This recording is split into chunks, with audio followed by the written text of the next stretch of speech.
les belles lumières, voici le tirage des énergies de la semaine du 14 janvier 2019. Alors vous vous rappelez, dans le tirage de l'année que j'ai effectué, au mois de janvier, nous avions une épreuve initiatique à réaliser. Eh bien, c'est cette semaine que nous allons devoir passer ce test initiatique. Alors, pas d'inquiétude, hein, c'est un test, à mon avis, qu'on va relever haut la main, d'autant qu'on a beaucoup... j'ai demandé beaucoup de conseils, donc on les a, on sait comment aborder cette semaine. Donc normalement, c'est une semaine qui est vraiment une semaine qui va porter des fruits dans la résolution de tout ce qui nous empêchait d'avancer. Nous sommes encore cette semaine dans une semaine d'attente, de pause, mais nous sommes vraiment à l'orée de la porte, et donc en théorie, on va pouvoir effectivement démarrer quelque chose, en tout cas la semaine prochaine, être un petit peu plus dans l'action. Cette semaine, on a vraiment cette épreuve qui nous demande de la réflexion et une pause. Donc je vous rappelle du coup la carte qui était tirée pour janvier et le test que nous avions du coup en janvier. La carte qui était tirée, c'était donc le chaudron magique, donc cette sorcière qui venait déchirer le ciel de l'ignorance avec un éclair de manière à ce que la sagesse arrive sur nous. Il était question de puiser dans notre authenticité, d'être authentique et juste, de faire en sorte effectivement de nous exprimer en étant sincère et authentique. J'insiste particulièrement parce que ça va être le test de cette semaine, donc j'insiste sur le fait que ça revient en fait du tirage annuel. Il va falloir puiser dans notre authenticité et agir de façon juste sans se laisser emporter par nos émotions, très très important. On reste stoïque, on reste maître de soi. Nous avons un chemin à parcourir, nous ne sommes pas effectivement des Bouddhas, on est bien d'accord. Donc on va ressentir des émotions, on va ressentir peut-être de l'énervement, mais on laisse passer tout ça, on laisse passer et on se raccorde à soi parce que c'est vraiment l'épreuve de cette semaine.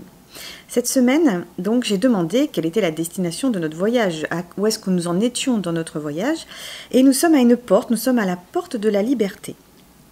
Donc c'est la porte de l'acceptation, ça veut dire vraiment la libération, parce que nous allons regarder en face réellement où est-ce qu'on en est et qu'est-ce qui bloque.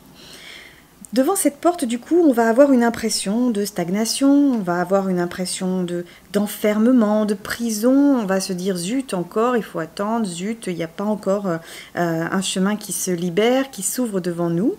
Et où est-ce qu'on va? Vers où nous mène cette porte-là? Alors, on ne panique pas, on ne culpabilise pas d'être encore arrêté et encore dans l'attente d'avancer, ou en tout cas enfermé. C'est une période qui est nécessaire et qui est inévitable. Si vous ne la vivez pas maintenant, si vous refusez de la vivre maintenant, vous allez la vivre éternellement jusqu'à ce que vous acceptiez. C'est l'acceptation. On est dans cette période, on regarde, on analyse nos doutes, on regarde nos peurs, on regarde pourquoi est-ce qu'on a cette impression d'enfermement.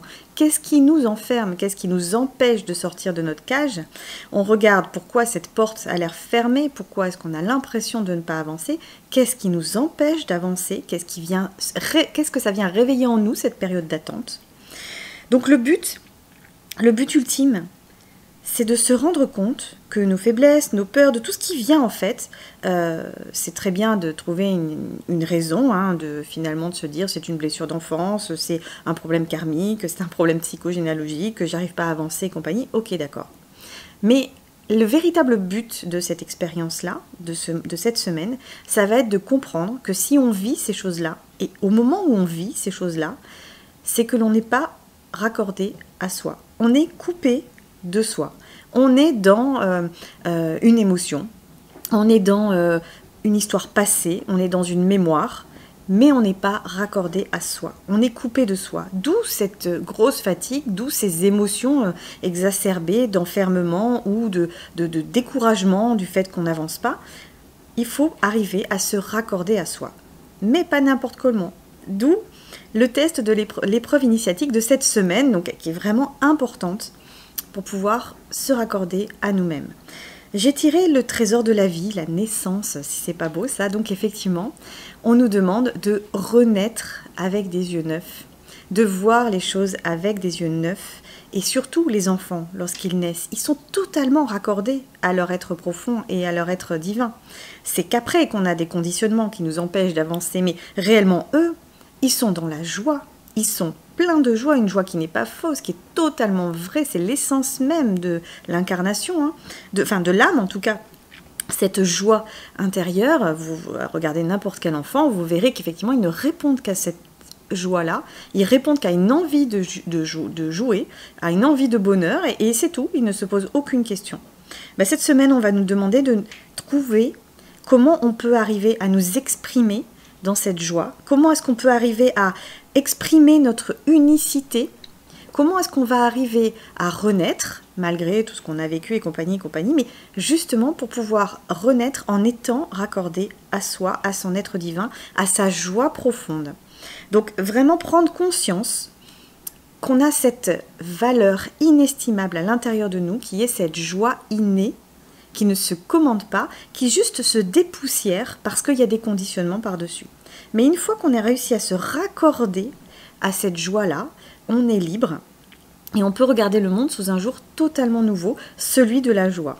Donc cette semaine, je vous propose effectivement qu'en intention du jour, en tout cas comme question que vous pourriez poser à l'univers ou phrase que vous pouvez formuler à l'univers tous les matins en vous levant, c'est comment pourrais-je vivre plus de joie encore? Comment pourrais-je prendre conscience de ma valeur, de la valeur de mon être, de mes compétences, de mes capacités dans cette joie et dans cette innocence? La deuxième carte que j'ai tirée, du coup, j'ai demandé à un chat de venir nous éclairer un petit peu sur ce test de cette naissance, de cette reconnaissance de soi, de cette joie. Et c'est la carte du chat lion. Alors c'est la toute première fois que je tire ce chat lion. Je suis contente, moi je suis du signe du lion, mais du coup j'étais très contente de la tirer. C'est celle de l'expression. Ça veut dire il va falloir, on va être testé sur notre capacité à être dans la pureté, encore une fois cette naissance, hein, cette joie totalement pure, et l'authenticité, parce que l'enfant lui il est authentique, il est véritablement authentique. Donc la pureté, l'authenticité, est-ce que nos actions sont justes? Est-ce qu'elles sont authentiques? Est-ce qu'elles sont au service de notre esprit, de notre être intérieur? Tout est là. Donc soit effectivement, on se rend compte que nos actions sont dans le but unique de valoriser notre ego. Donc on va publier des choses sur Facebook pour pouvoir avoir des commentaires ou être vu. On va se mettre en valeur pour pouvoir recevoir en échange des commentaires ou des appréciations de la part de nos amis ou de notre famille qui nous applaudissent et qui nous disent que c'est super ce qu'on fait. On va être dans l'attente, donc ça c'est la première possibilité et c'est pas une bonne solution, de se dire effectivement je veux valoriser mon ego. Là on est totalement coupé de soi. Quand on fait ça, on n'est pas du tout en connexion avec notre être intérieur. On est dans l'ego pur et matériel, on est vraiment dans le mental pur, et ça nous empêche d'être dans la joie. Ou en tout cas, c'est une fausse joie. Donc, dans ce cas-là, il faut arriver à se défaire de toutes les idées de valeurs sociales, de valeurs familiales, de valeurs sociétales, de tout ce qui est le pouvoir ou le prestige. Allez, hop, on s'allège et l'ego devient un petit peu plus léger. En tout cas, il n'est plus dans cette attente de retour de l'extérieur pour avoir un avis sur soi. La deuxième possibilité, c'est qu'effectivement, on a déjà débarrassé l'ego, on sait déjà qu'effectivement, tout ça n'a pas forcément de valeur et pas forcément de prix en soi. On regarde la vie sous un autre angle et à ce moment-là, on se rend compte quand même qu'on a un besoin de reconnaissance, qu'on a un besoin de briller quand même, que ça nous manque mine de rien.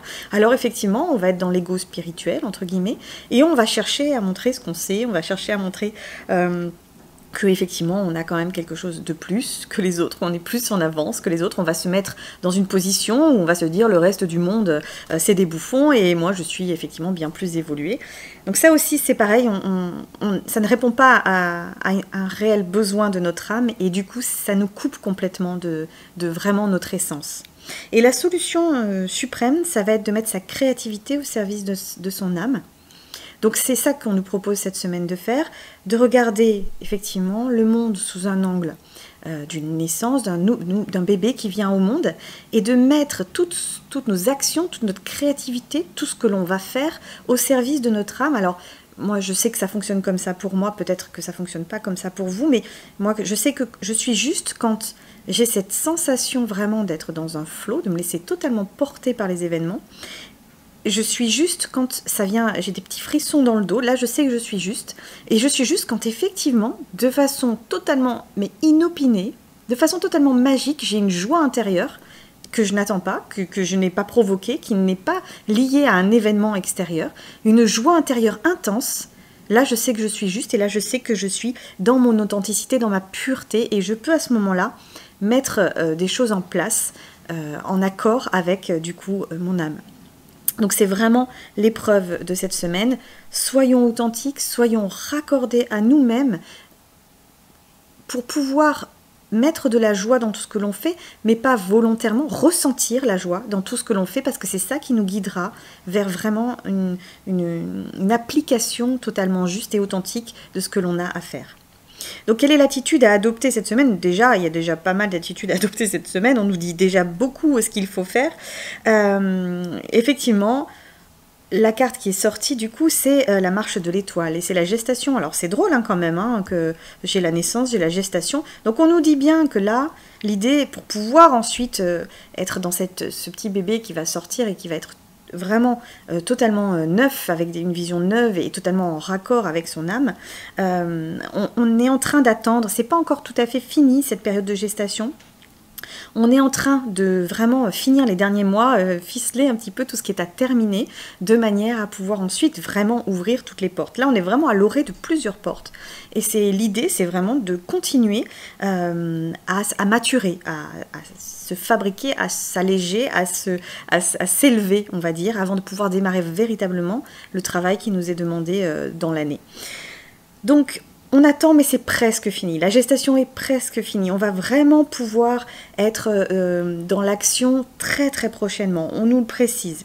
Mais qu'est-ce qu'on nous demande? Du coup, on nous demande d'être disponible, sans rien attendre. D'être disponible à tout ce qui vient. Alors c'est une attitude du flow, c'est-à-dire je lâche prise sur tout ce qui m'ennuie, je lâche prise sur tout ce qui pouvait m'embêter, je lâche prise sur, sur le fait que j'en ai assez de ma voisine, j'en ai marre de mon voisin, j'en ai marre de mon chef, j'ai pas envie de ça, j'ai pas envie de ça, hop, hop, on lâche et on regarde la vie comme un champ d'expérience, on se lève le matin en se disant qu'est-ce qui pourrait m'arriver aujourd'hui de beau? Je vais chercher l'aventure aujourd'hui. Je vais être dans cette attitude de ne rien attendre et de voir ce qui vient. Donc je vous propose effectivement cette semaine d'être dans cette attitude. C'est ce qu'on nous propose, vraiment d'être dans cette attitude de je n'attends rien, je suis dans la souplesse et l'adaptabilité. Donc si mes plans changent, pas de souci, je change, je fluctue avec le flot, je suis les vagues et je n'attends rien.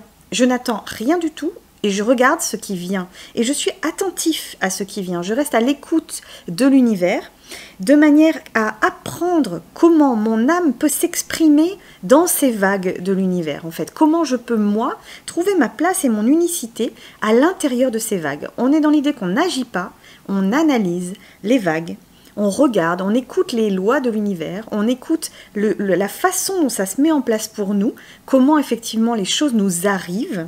On est dans l'attention de ce qui nous arrive. On n'est pas du tout dans le côté conquérant, on est dans le côté où on reçoit. C'est une semaine très très féminine où on va être encore dans l'introspection, mais vraiment dans l'accueil de ce qui arrive sans jugement, en souplesse, en adaptabilité.